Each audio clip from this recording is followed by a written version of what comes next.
A surprise discovery off the coast of Florida dating back more than 60 years to the World War II era. Chip Reid goes beneath the surface to uncover how one of the rulers of the sky has become a mystery of the sea.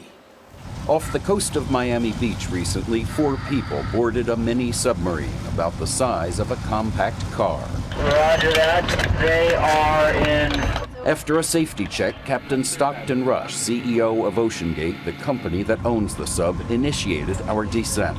It felt like a slow, gentle ride on an elevator. You're almost at 180 feet here. In less than 10 minutes, we were on the ocean floor. You're on the bottom of 180 feet. Then, with guidance from a vessel on the surface,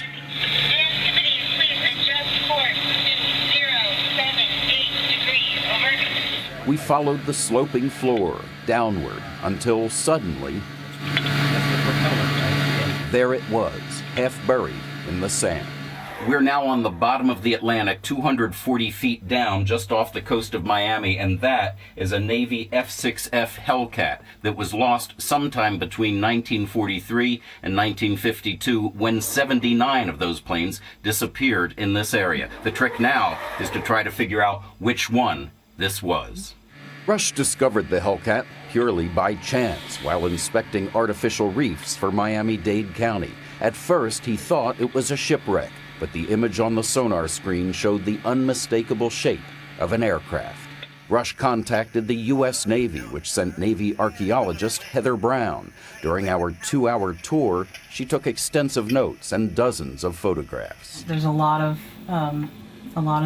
wrecks that come down and they break up or they cartwheel around, and this looks like a classic water landing, and so everything is intact, which is great.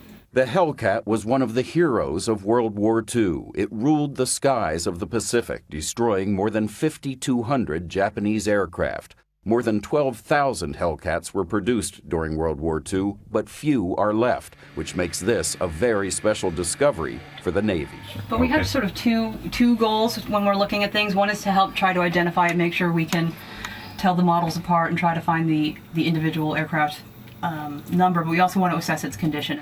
79 Hellcats were lost off the Florida coast during training accidents. If Brown determines this one went down with the pilot on board, the Navy will attempt to bring it up and deliver the remains to his family. Brown says it could be months before she has answers.